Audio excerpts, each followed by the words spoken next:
You understand what I'm trying to do? And because they see how close I am to succeeding, where a lot of other so-called black leaders failed, there's a concentrated effort to stop them. They'll do anything to stop us, especially now. Because where is our opposition? In other words, like it says, who can stand against us now? Who can? We went to a battle with demons in Putnam County. We warred against these devils, am I right? They did everything in their power to take this land and make sure that what's happening right now does not go on. They tried every trick in the book. They ain't finished. They tried slander, defamation of character. They tried to lock brothers up, harass sisters on the street, stop every car coming down to make sure. They did everything they could, and not one person come out and help us. Why? Because they had us marked as a cult. Oh, there's some crazy suicide cult. Reverend Dr. Malachi Z. York, author and scholar of over 408 books, and lecturer on various subjects, teacher of religion and culture in ancient civilizations of over 40 years. Raising the consciousness of his people, Dr. York's progressive solution for Nubians in America led to the success of living for and by each other through their culture and way of life. 3 major communities were born, developed from Brooklyn, New York, the Catskills Mountain, New York, and Eatonton, Georgia, thus the presence of Nuwaubians. With 476 acres of undeveloped land owned by the tribe, Nuwaubians stood in the way of a 20-year municipal plan of the Eatonton officials. In late 1997 through 1998 AD, Eatonton town officials disrupted the progressive growth of the Nuwaubian community with bogus planning and zoning violations, preventing them from building their Egyptian-style theme park. Since 1998 AD, one zealous sheriff, Howard Richard Seals, would spearhead a frivolous investigation of false allegations of child molestation and later racketeering charges of illegally structuring money against Malachi York and the Nuwaubian community.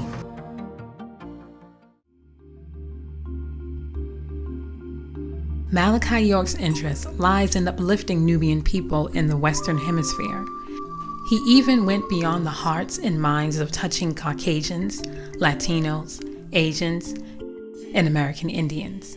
His charitable works extend to youth sponsorships and generous donations, civil rights supported issues and concerns, and under the Al-Mahdi Shrine Temple, his humanitarian efforts led to community services and hospital visits to the sick and needy all throughout the state of Georgia. York's mission consists of bringing all religions together under one roof. Students lived and practiced a full life of the 3 monotheistic religions, Islam, Judaism, and Christianity, in its pristine purity, becoming student teachers. Men would sell and propagate books and pamphlets as the women and children stayed in the community freely. Dr. Malachi Z. York is a writer, and a writer of truth, or I should say nonfiction. And he's just informing the world of so much that he knows. And not to isolate him to being just a writer, but however you put it in layman's terms, or for everyone to understand out there in the public, is he's a scholar. Doc was in the office most of the time. He's in the office most of the time because he's constantly working on books. I mean, he's written over 465 books. I mean, over that. You could go as far as 500 books. He's written every single one of them. And what I was able to all times to help with is he'll dictate and we'll type, and then we'll put, like, grammatical corrections in and things like that. This is what he did day and night, all the time. Writing, all the time. In the car? In the car. We're in the car, and he's like, he's dictating something. It was like, he's just like, I've got to get this information to the people. And that drive is what is actually the motivation, is why we've been fighting for 6 years, and we're not stopping, and we're not going to stop until he is free. It was a communal lifestyle. You know, all of us have a certain connection and love for each other because of what he set up, Dr. Malachi Z. York, what he set up for us in the community. You know, when we went to public schools, we all traveled together in groups. You know what I'm saying? Everybody knew not to mess with us as children.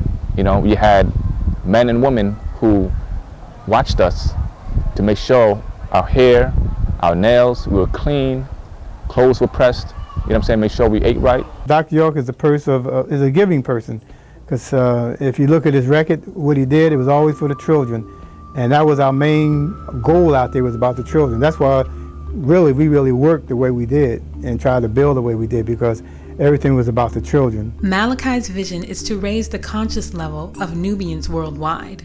To achieve this, he always stayed firm in educating the youth through proper language and culture. Teachers that came to teach the children were from overseas. We had a teacher from Morocco, a teacher from Egypt, also a teacher from Mali, 2 teachers from Sudan, and a teacher from Israel. And these teachers were the best quality teachers. While the children learned on the weekends, the older children went to public school during the week. After they finished public school, they had to go and learn different languages, cultures. He always taught us to do right by ourselves, to do right by others, to be respectful. You know, he taught us the importance of exercising, the importance of language, you know, the importance of education, you know, the importance of growing up and having an interest instead of a want, always wanting something in life, to have an interest, to grow up, you know what I'm saying, and be productive as a person. The atmosphere was beautiful, you know, with the children and just running, you know, and the thing about the land is people will come on the land with their children, and like most places, you know, places you go to, if you go in a building or something, you know, the mother's holding their kids and everything, but on the land, it's like, you know, they just let them go. You know, mothers go one way, the kids go the other way. But the atmosphere was like we watched each other. So everybody felt safe. Children were safe, and it just land for them just to run, you know, and just, you know, to be themselves, you know. He had a loving interaction with any of the children. He was very involved with what we did with the children. Like when they got good grades, he'd want to see their report cards, and everybody would get to go to Captain D's and get a treat. That's the kind of things that he would do for them, and just different surprises and parties and events. He's the kind of person who wouldn't just look out for one person, he'd look out for everybody. If we had holes in our shoes, or we needed socks, or, you know, whatever the case may be, you know what I'm saying, he'll help out. You know, what size shoe you wear? Like, he did that to me one time. What size shoe you wear? I'm like, 9. No, I'm sorry, I wore 8 at the time. He said, okay, I got something for you tomorrow. Next you know, you have a brand new pair of sneakers or shoes. You know what I'm saying? That's the kind of person he is. When we had our holidays, like Children's Day, or, you know, what they call Halloween, we call it Prophets and Angels Day. You know what I'm saying? He made sure that everybody enjoyed themselves. His character, it was like a father. Every time he'd come into the office, he brings so much positive energy. When you're working with him, you feel like you can do anything. And he pushes you way beyond whatever your concept of what you do, what you can do, and you can do amazing things. Dr. Malachi Z. York can't be in there no more. You know, it's been far too long, and it's not fair for the dedication that he's done, that he has given to everyone. No man that I know of has given that much of his life, you know what I'm saying, for a group of people, anywhere. Not in my lifetime, not in this day and time, you know what I'm saying? They was taking out leaders back in the 60s before I was born. He's devoted all his life. And this is how they always put us down. You know, they always attack anything they can, you know.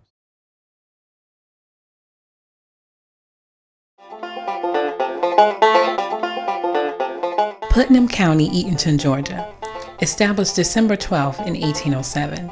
Named after General William Eaton, a military war hero from Connecticut.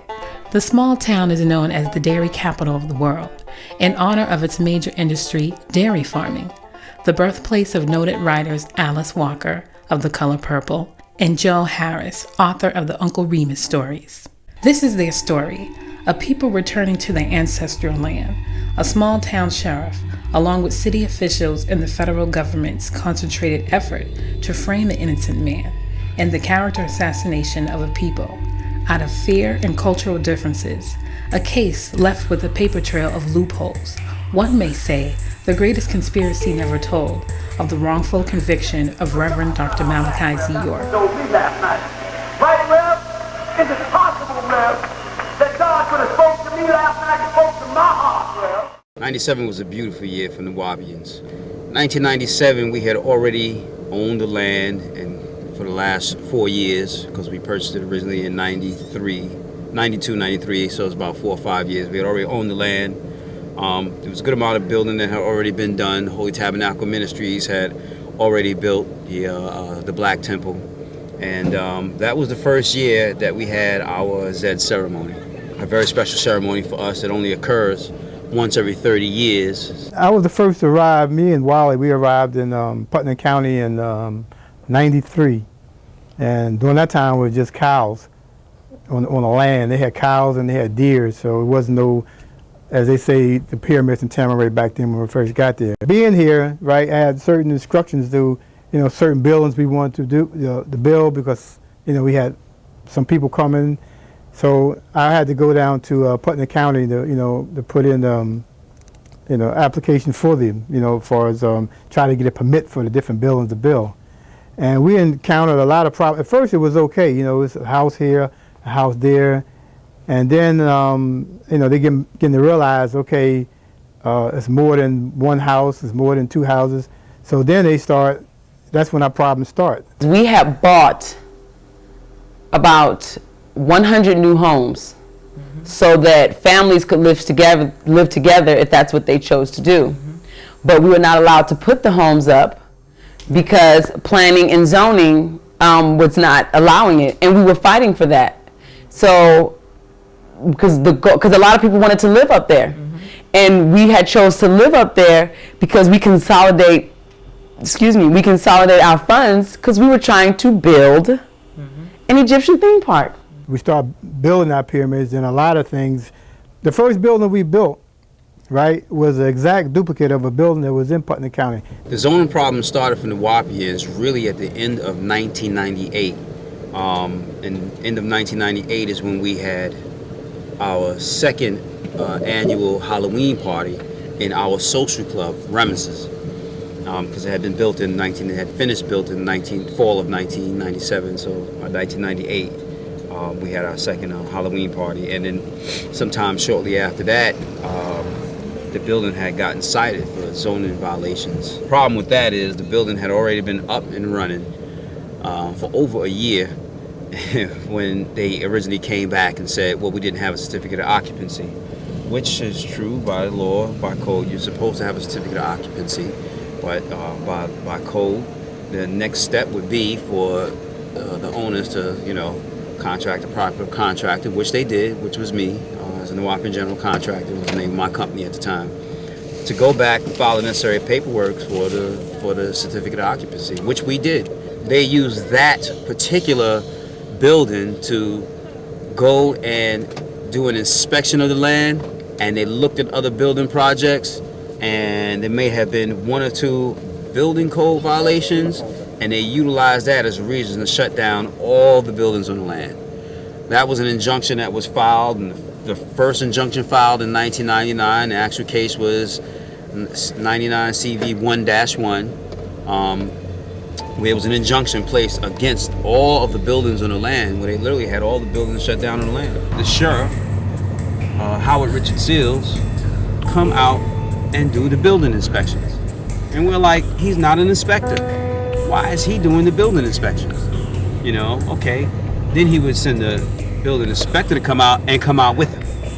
You don't know anything about building inspections. Why are you even here? I've never seen that before in my life, where a law enforcement official would take the time to stop and do building inspections. No, that was just their excuse and their reason to be able to come up on the land and for him to be able to look around and search the whole property. Well, legally, no sheriff has done that. Legally, that's not his job. But the fact that they wanted to go under the harassment thing, he's a sheriff, he's on the land, he's doing building inspector. You know what I mean? And that's not his job. That comes under the planning and zoning with your building inspector. They come and they inspect. All your cities have that. They have what they call, your planning and zoning, building inspector, or they have marshals that work for the planning and zoning. Oh, there was no doubt the sheriff was only there to seek information. His whole purpose and goal of coming was to see what he could see, what he could get into, and see what he could use against us. Like I said, he was only coming to find something he found illegal, in any manner, any form or fashion whatsoever. That's all. That was his whole purpose. He didn't know the first thing about a building and zoning violation. He's a sheriff. What does he know about building codes? What New Orleans came to realize, Putnam County officials had made plans to expand their airport and upgrade State Highway 16. Anticipating this to be the route of incoming tourists, this same highway that connects to Highway 142 runs directly in front of the New Orleans property on 404 Shadydale Road, which means tourists, before reaching the city of Eatonton, would have to first pass Tamaray, Egypt of the West. It was really all about the county officials working together with other members of government in order to get us off that land, because it was sat right on Highway 142, which is a main thoroughfare going towards Reynolds Plantation. And Reynolds Plantation was owned by Reynolds, who was a filthy rich man, who had ties to the government, and they just didn't want us as their little glitch in the system. That's when our problems start. Then they start holding us back. Well, we would go down there, okay, we want to get a permit for this. Well, you can't get a permit unless you do this.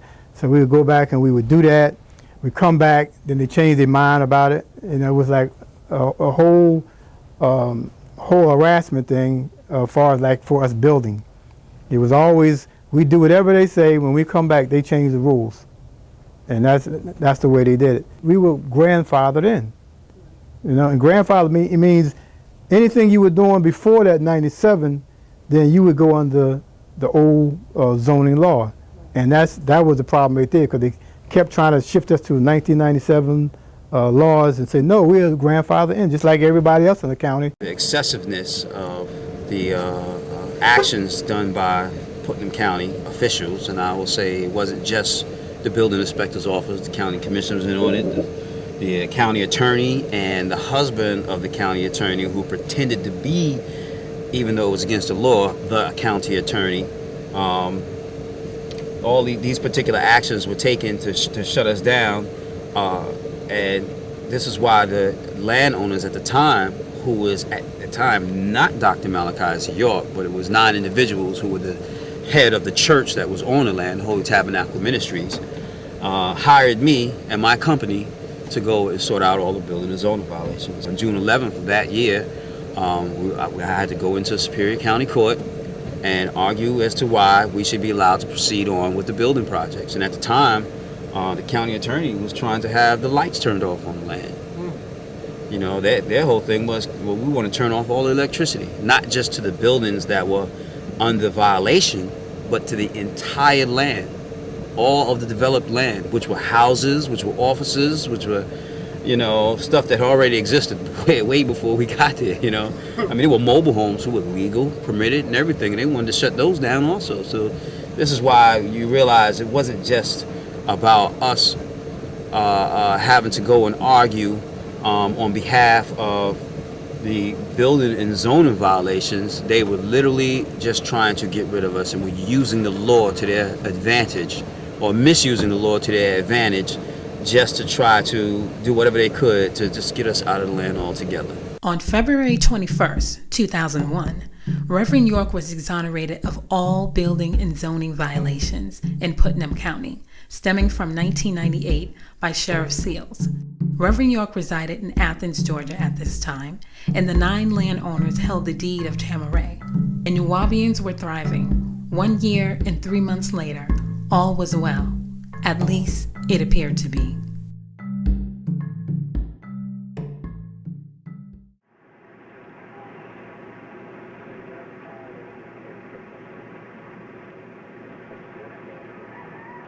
Russ, authorities came fully armed and prepared for any hostilities. They came with helicopters, several SWAT teams, and dozens upon dozens of police cars and armed officers. As you can see there, authorities are now going building by building, it would appear, serving these search warrants. Here's another load of cargo going out in some trailers that they have brought onto the property. This is a very large compound covering several acres. The highlight of the compound are these Egyptian pyramids that sit at the center. We've seen authorities going in and out of those two pyramids as well. Some of the Nuwaubian Nation remain on the grounds. Authorities, SWAT teams and officers are sitting next to them as they sit on the ground over here near the shade. They have sat there for the whole hour and a half that we have been on scene, being watched by those FBI agents you see at the top of your screen. Authorities have also, in the last half hour or so, lined this compound with squad cars. Local authorities are also on the scene. As we pan out here, every few feet, there is what appears to us to be Putnam County Sheriff's officers with squad cars just lining the area. Highway 142 is shut down. They have brought in lights. The authority, the FBI, has to flood this compound with lights, as it appears they're going to be serving these warrants for quite some time. I remember walking this morning. I was walking vigorously. I remember seeing the sun shining on the pyramid and the statues, and it's just so beautiful.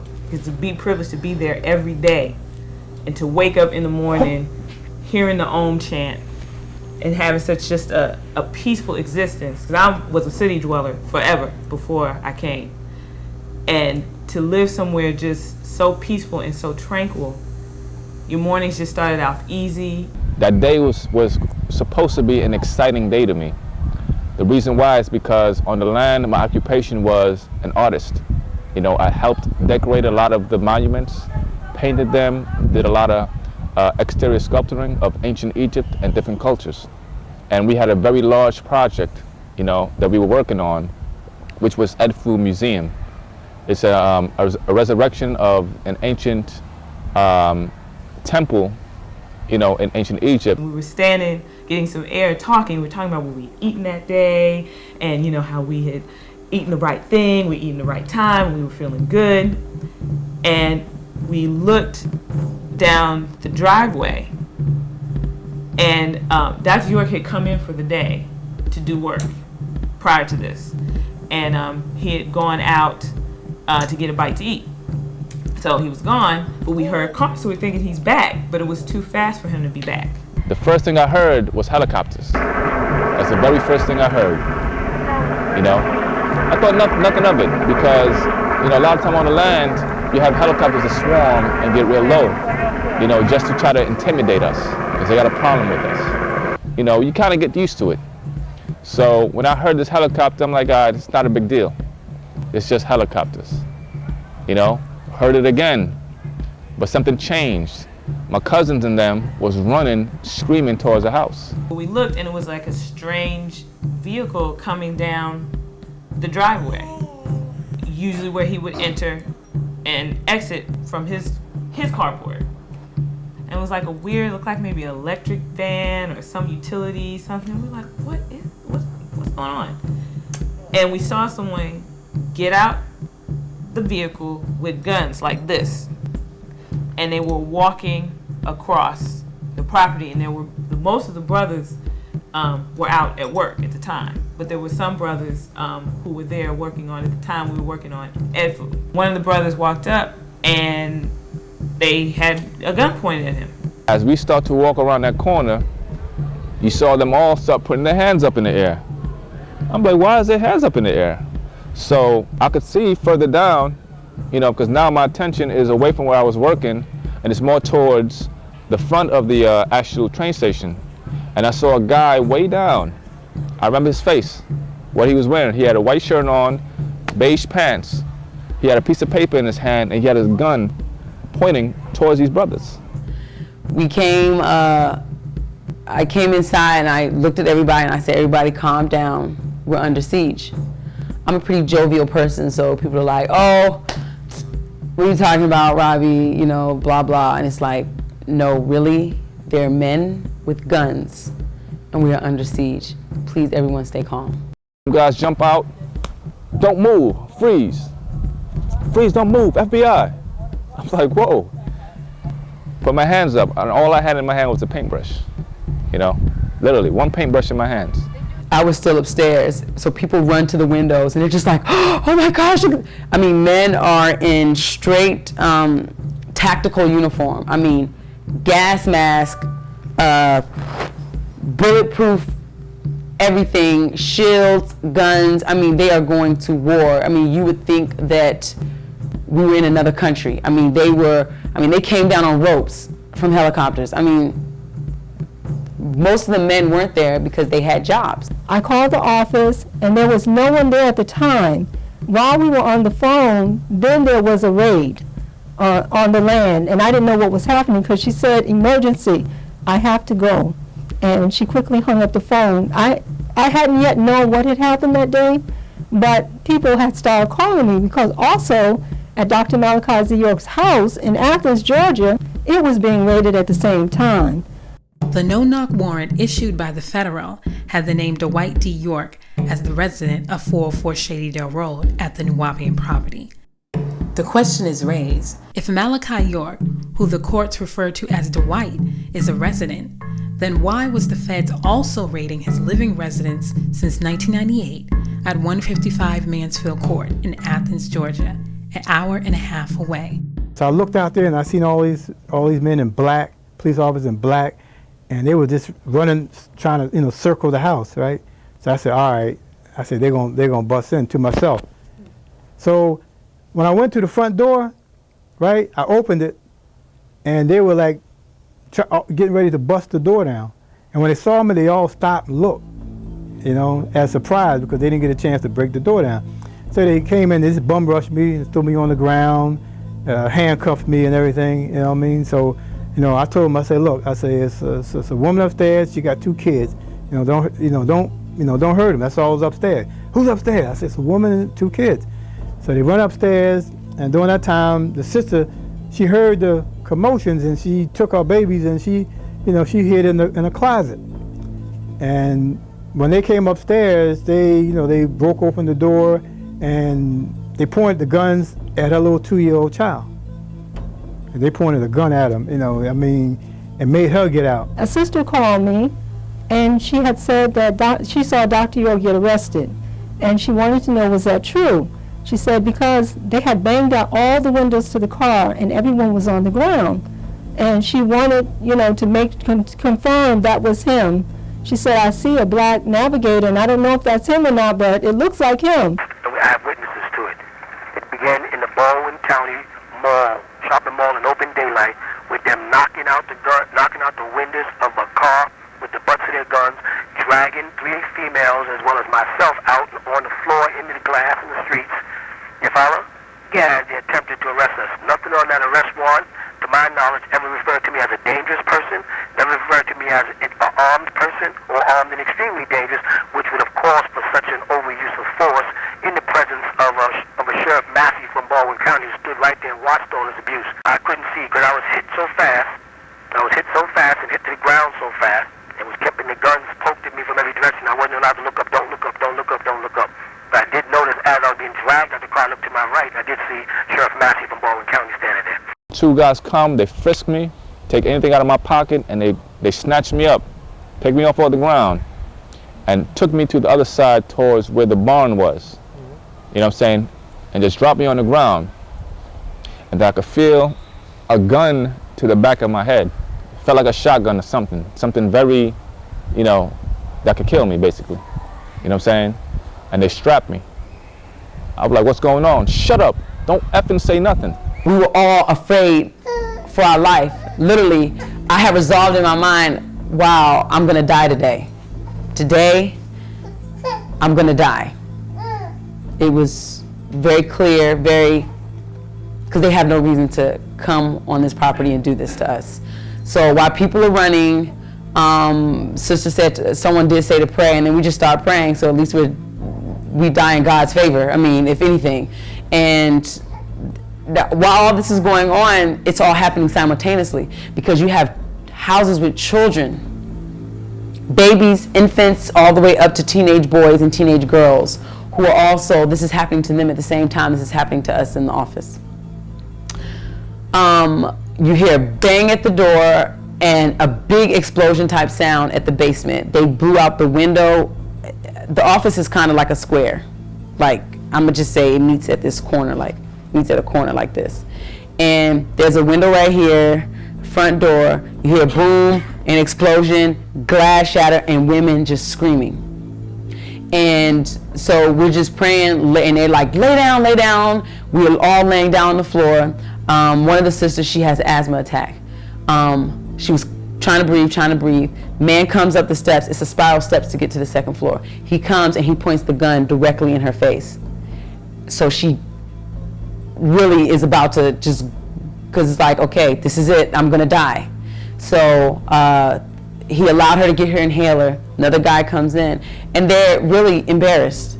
I mean, they're sweating, it's hot, they came to kill. They brought in over 200 agents. I'm talking, they flew them in from California, Washington, D.C., other cities, other counties, Atlanta. I mean, they made this a big effort. But what a lot of people don't know was the raid was planned for 3 a.m.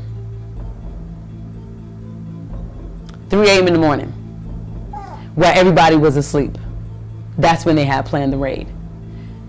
By the grace of the Most High, it didn't happen at that time, because then it definitely would have been a slaughter, just a bloodbath, and women, children, men, women, everybody would have just been dead. And on the news, it might have been chalked up as, oh, they killed themselves, or, you know, it was a war, men, women, children had guns, or just something like totally insane. It would have been chalked up as that. They literally came with the freezer trucks and body bags, because that was what they had expected and what they had planned for. Children are crying. My daughter was like 2 years old at the time, and the children were made to get down on their knees with guns to their head and their hands over their head. When they blew in down to the bottom, they threw in tear gas. I'm glad that Doc wasn't here, because the reality is that's who they wanted to kill. It wasn't about an arrest. They were hoping he was there so that there'd be some confrontation and they could take him out. And that's my personal feelings on that. For a raid that you plan for 3 o'clock a.m. in the morning, and you come in someone's house at 3 o'clock a.m. in the morning, they're going to want to defend themselves and defend their family. So that's what they expected, and it didn't happen that way. Painful day. It's a painful day.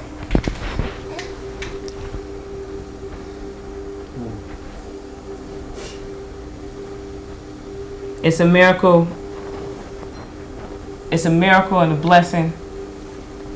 Dr. York survived, and all of us, because that clearly was not the intent of the day.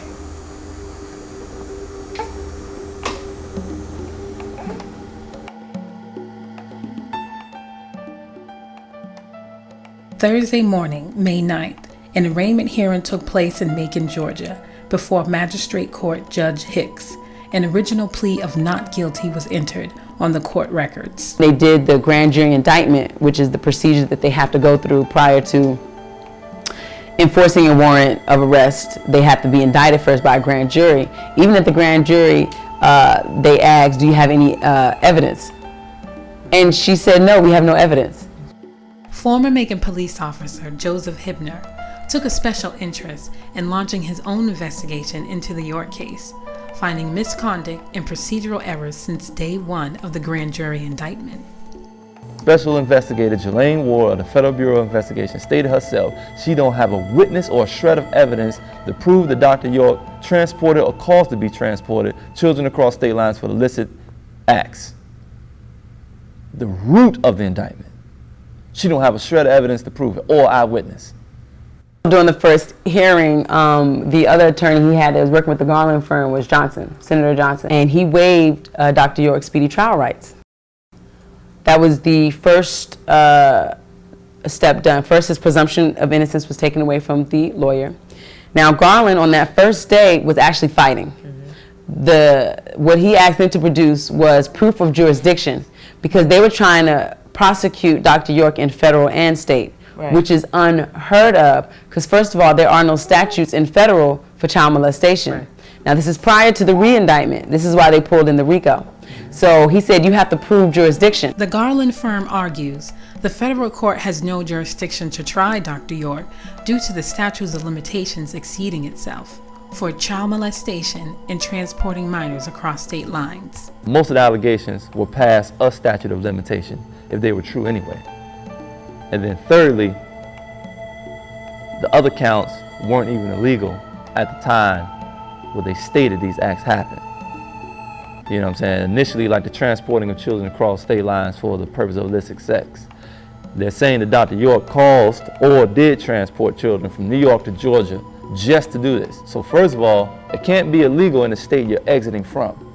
Your charges have to be illegal in the state you're arriving in where the act supposedly took place. And we asked them, if you, in essence, they used the Mann Act, which was initially set up to trap pimps and prostitutes.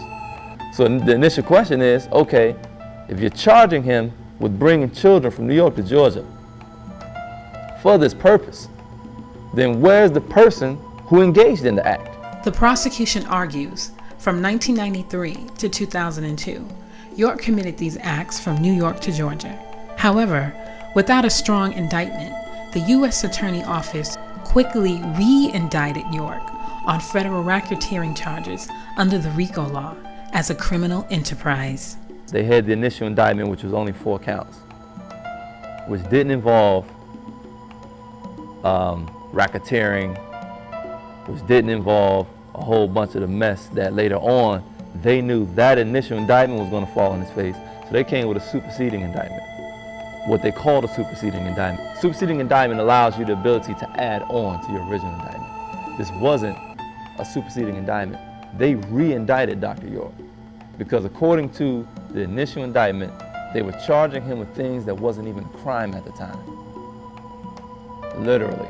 During the illegal search and seizure of May 8th, amongst the media frenzy outside the Nuwaubian property, 5 children were taken into Sheriff Seals' custody without express or written consent of their parents, nor DFAC procedures were followed. They took the children and they put them in DFAC's custody. Mind you, they didn't even literally take them to a DFAC's facility. They just took them somewhere and kept them. Right, without the parents knowing or just anything. They literally just took kidnapped them. 5 children. Long story short, the children were proven by the state of Georgia, Judge Spivey, to have never been molested. But then they remained in DFAC's custody. But then they remained in DFAC's custody. For months on end afterwards. Yes. And not only that, they left these 5 children who were stated and proven to not have been molested by the state of Georgia, Judge Spivey's ruling, and still kept them in the indictment as to have being molested. Right. Not only that, they sealed the records Of the ruling of the children to not have been molested according to the state of Georgia. I went objectively straight at this thing and say, okay, if I was the initial responding officer to a call that child molestation is happening at 404 Shadydale Road, what would I have done? According to the procedures that govern Georgia law enforcement officials, because you gotta remember, this started with Sheriff Seals, who went to the GBI, who went to the FBI. See what I'm saying? So the root of this wrong. You start wrong, you end wrong. You see what I'm saying? At the root, this thing was corrupt and bogus from the beginning. Garland's whole tone changed. I don't know if he had to sit down with someone who was like, But it changed. It changed 100%. For the next several months, the Garland, Samuel, and Loeb firm, along with Frank Rubino and Associates, would spearhead their own clients' coercion and depleting the organization's finances.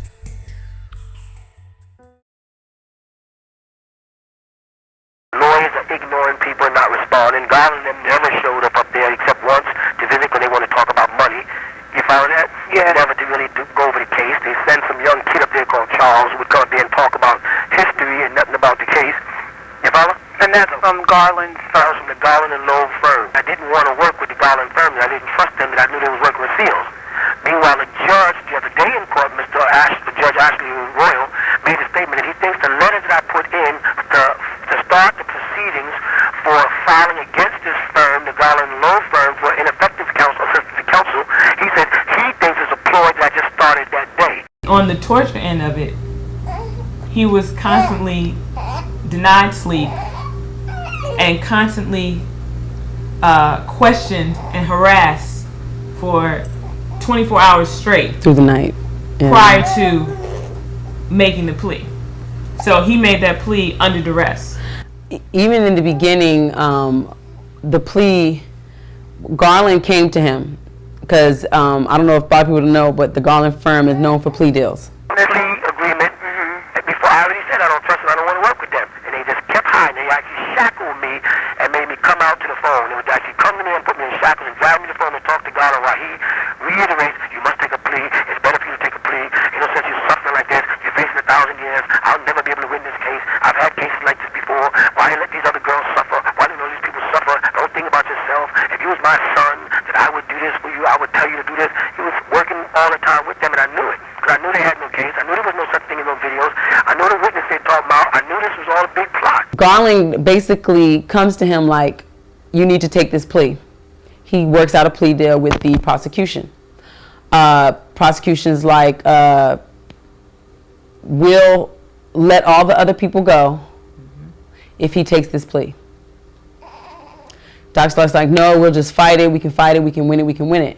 And he didn't want to fight this case because he was made a deal with them. Took over $1.5 million, as I'm told by my sister, in cash money from our tribe, and flaunted it and didn't even use it. Never intended on having a trial, but intended to put their bogus plea. But they knew I wasn't going to take a plea, so they had to torture me into taking a plea. Kathy Johnson, Khadijah Merritt, Chandra Lumpkin, and Astaire Cole was originally on the indictment as victims, stating nothing ever happened. Once they agreed not to become co-conspirators against York, they became co-defendants along with him. Now you have to think, these are mothers that were taken away from their children. Chandra Lumpkin's daughter was still breastfeeding. She not even a year old, a baby, and put in jail. Khadijah Merritt, son, about 3 years old. Yeah, you know, or Kathy Johnson, who suffers. She has a hereditary illness where, you know, she needs medical help, not to be sitting in a jail cell. I was told that they were being treated the same way I'm treated. That means I was sleeping on a concrete floor with real poor bad food, wasn't getting my medication, watching rats and roach bugs and stuff, in the midst of very dangerous criminals. Know that Kathy suffering from MS, which is a very, very dangerous disease. I said, they're not giving me my medicine. Hers is brain deteriorating. She'll be crippled for life. They used that, not to mention starvation, sleep degradation, when they kept waking me up, no allowed to the telephone calls, interfere with my mail, you know, definitely a poor diet, a whole bunch of things, and just outright vulgar and physical abuse. The last straw was when Rochelle York came with the attorneys, and the attorney said, okay, look, final, this is the deal. They'll let everybody go. You'll be able to speak to your people one more time, and you have to tell them that everything that you've taught for 30 years was a lie. Take the deal. They kept battling that. This is why it took a week. It was like, no, forget it. Dr. York is just like, they're all in jail because somebody is angry at me. And so, what choice did he have? Their lives were pendulent upon him agreeing to a guilty plea. It was a setup. It was a setup from the door. So once the government didn't take the plea, they didn't take the plea because during the plea deal, which is in the transcripts, the judge involved himself in it, like gave an idea which would be a better amount of time to give Dr. York. And that's biasness. And that's when Lawson took himself off of the case, because he showed complete biasness by involving himself, giving his opinion on Dr. York.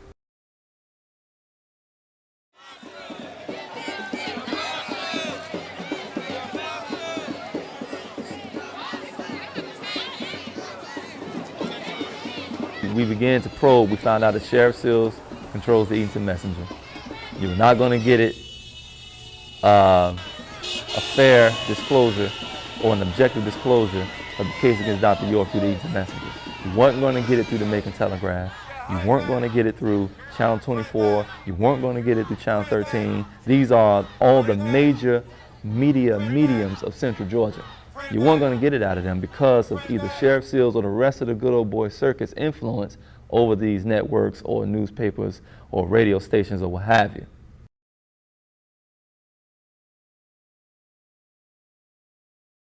Adrian Patrick was eager to do it. He was like, okay, I'll prepare us for trial then. But the key thing with him is he came in December 17th? Right, like with 2 weeks. He came in December 17th, 2003. Mm-hmm. The trial ended up being January of 2004. So when he came on and Aurora and the Garland firm was released, he requested a continuance because he needed time to prepare for trial. He needs to go. There are boxes and boxes and boxes of discovery material full of files. Because mind you, this is from 2002 to the winter of 2003. There's tons of court documents. It's a very complex case. Witnesses to interview. All these things that go into preparation for trial. And he was expected to do all that basically in a month-and-a-half span. So he requested a continuance, and it was denied. So automatically from the door coming into the trial, Dr. York was placed at an enormous disadvantage because he had to cram in a year and a half worth of work in weeks. See, the public don't know this. The judge called them in chamber and turned to Reverend York and said, I knew you were going to pull something like this. Why do you care? You're supposed to be an objective observer in a situation where he'll be tried by his peers. They made him go forward with the trial. Here's the trick the judge played. He said, I'm not going to let you release Manny Aurora. How you going to tell Dr. York? He's saying, I don't want this guy. This guy's not working in my best interest. The Constitution protects my right to legal counsel, who's obligated to fight on my behalf. This guy ain't got a witness ready 7 days before trial. He needs to go. The judge says no. And that was a game they played to not allow the continuance. Then as soon as the trial started, the judge allowed Manny Aurora off the case.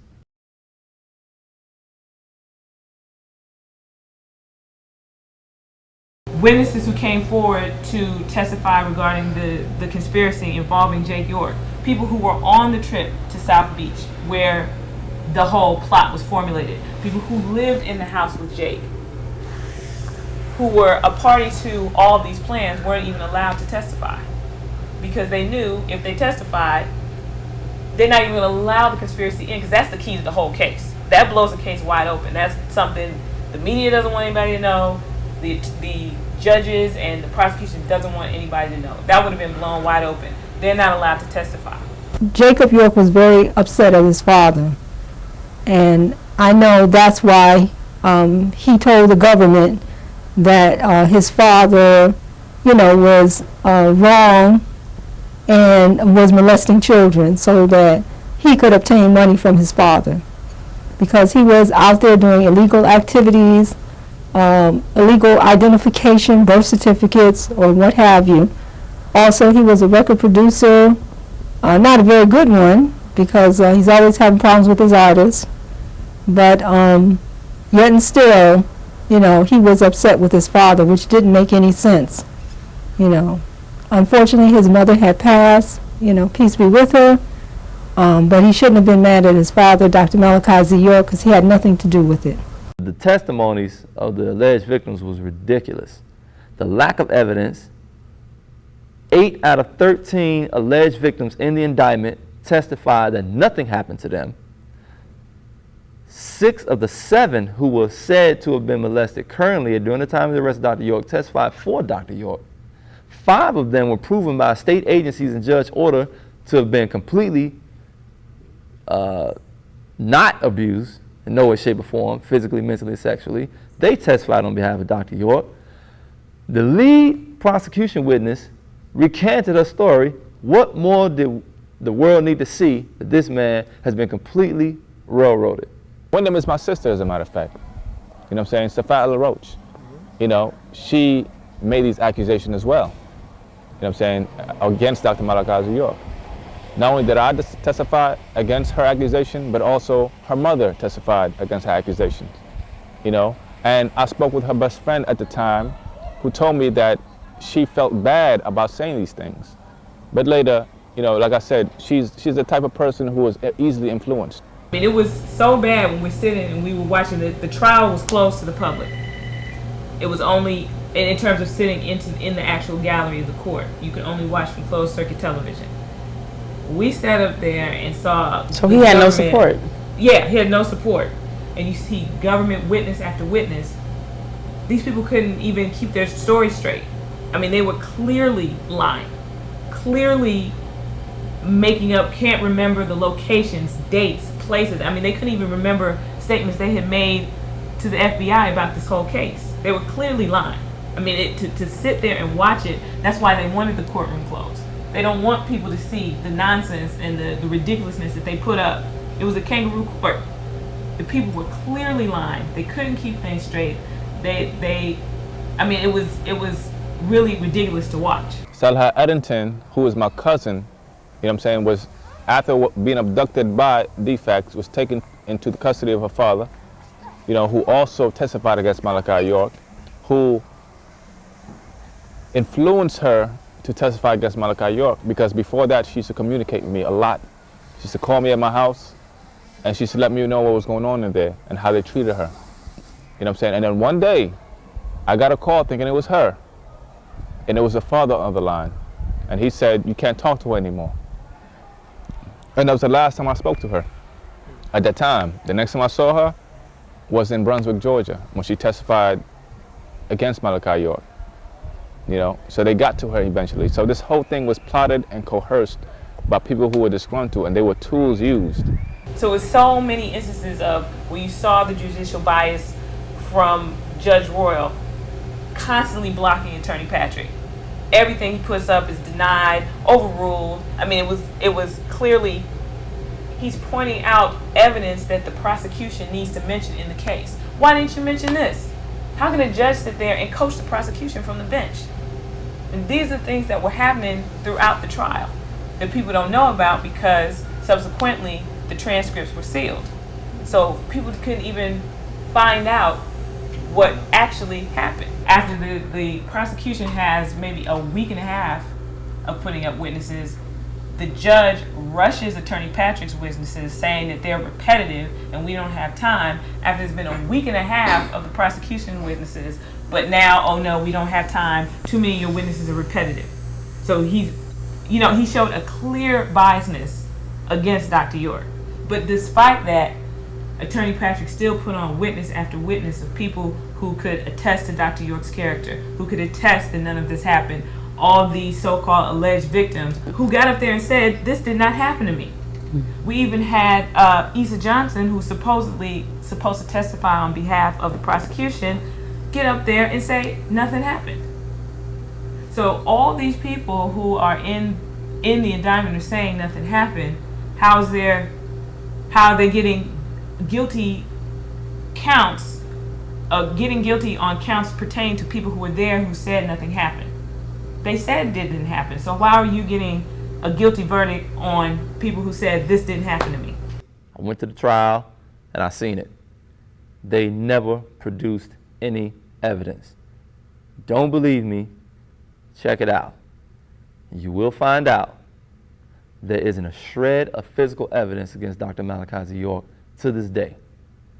Not a doctor's examination, not a picture of the act, not any videotapes of the act, not any DNA samples that were used or presented as evidence during trial. Nothing. Not even a testimony that he did it but destroyed the sheets every time or something. Nothing. Nothing.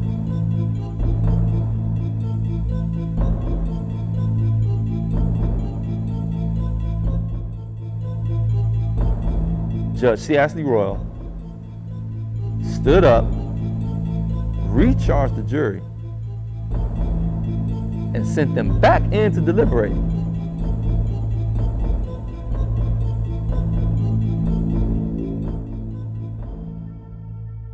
So this jury was never presented any sound evidence that proved that Dr. Malachi Z. York was a criminal, and that the Nuwaubian organization is a corrupt organization dubbed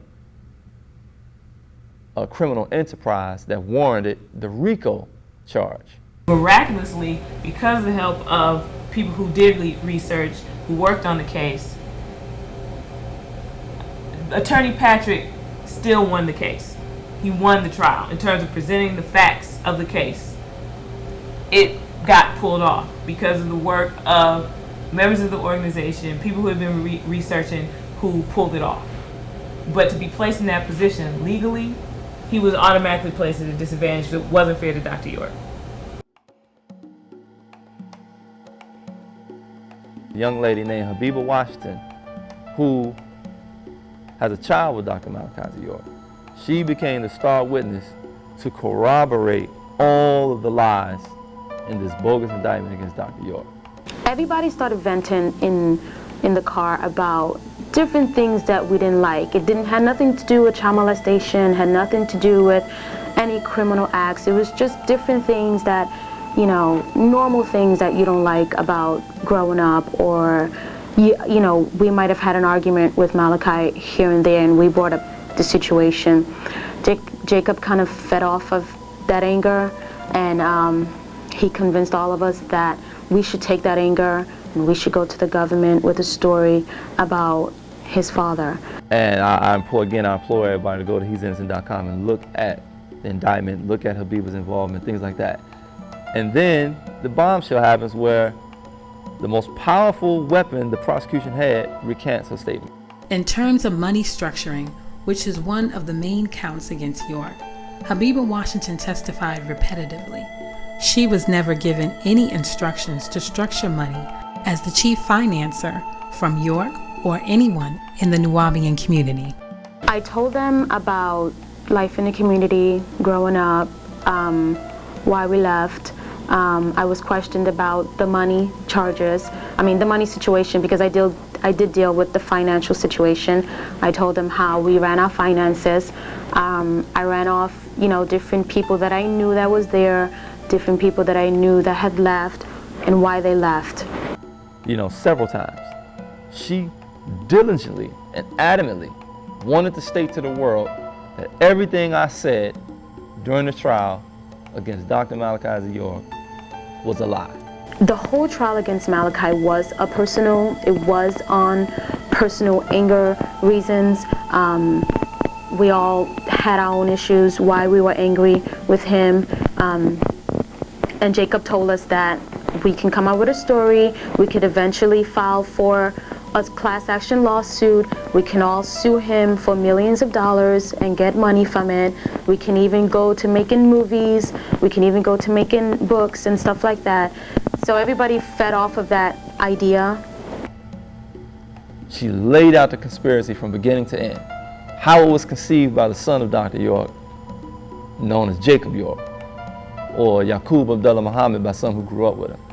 But to the layman, as Jacob York, the big guy in entertainment in Atlanta right now. Laid it out, made her study the Watergate Jew, made her study Jim Jones, made certain other of the alleged victims who we know are liars study these things so they can profile the Nuwaubians the same way they profile other extremist cults, so they can line it up. She lays the whole conspiracy out. Prior to Jacob telling us about the civil suit, he showed us video documentary on Charles Manson, on the Watergate Jew, different leaders that kind of ran cults. And Jacob showed us this documentary. He showed it to me, he showed it to Nicole. He basically showed it to everybody that left the community, the girls. And he wanted us to look at this documentary and compare it to his father, the way that we lived. The fact that, Yes, we did live with the children, the parents with the parents, the brothers together, the mothers together. He wanted us to compare everything that they've been through with us so that we could start believing, we could put in our minds that no, we didn't live a normal life. Yes, we were a cult. And then in conclusion states, everything that was stated on that stand was a lie. And if anybody knows how you recant in the proper fashion, as far as the attorney present, the affidavits, things like that, this young lady, she officially withdrew everything she said about Dr. York. She outlined other alleged victims' involvement. She outlined the original brainchild of this thing, which was Dr. York's son, Jacob York. A new trial hearing was held on August 13, 2004. The unimaginable took place. Defense counsel Jonathan Marks withdraws Abigail Washington's recantment and Reverend York's motion for a new trial, along with a motion of judgment for acquittal filed by Adrian Patrick. Abigail is threatened by Marks and FBI agents to recant her recantment, as she is called to testify by defense counsel. York is amazed as she recants crying on the stand. Reverend York files a motion to withdraw Jonathan Marks as an attorney due to ineffective assistance of counsel. The 476-acre property was sold for $1.1 million to a local Milledgeville developer, who later resold the property as stated by the Sheriff's Department for restitution that none of the alleged victims received. I would love and challenge Max Woods, Moultrie, Jelaine Ward, Stephanie Dacker, Sheriff Seals. You get on that end of the table, and I'll stand on this end of the table, and let's present our facts as to whether Dr. York is innocent or guilty. Pay-per-view. All proceeds go to the winner. Anything I've been through since then was worth the time I spent on the land and the time we're going to spend together again with Dr. York when the community comes back together. It's nothing like it in the world. For Nubian people, there's no place like Tamaray in the world. There's no organization like this in the world. Dr. Malachi York is innocent, and Dr. Malachi York needs to be freed now. That's what I have to say. You know, and for the world, and for those who's watching,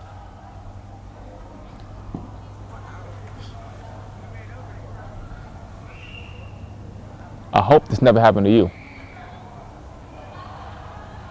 Because then you'll see. You know what I'm saying? You'll see how they do us.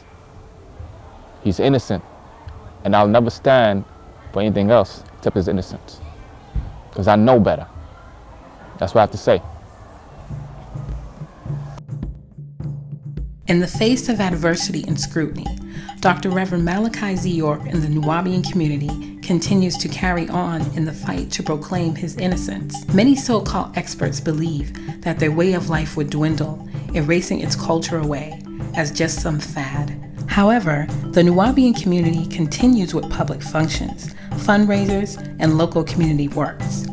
Reverend York is everything but a serial pedophile, which is still yet to be fairly contested in a court of law or public opinion. Disputing his character may be easy for some, but to dispute his efforts is inevitable. Raising the conscious level of people of color in the Western world and abroad to a new way of thinking is inevitable in a span of 40 years. Doing for self and kind, living for and by one another creates an inferiority complex amongst the majority rule in the Western world. The adversities against liberation may slow down the group, but it will never stop change, that which is constant in the name of freedom. In 1999, Malachi York denounced his American citizenship and became a full nationalized Liberian citizen, enjoying all its rights and benefits.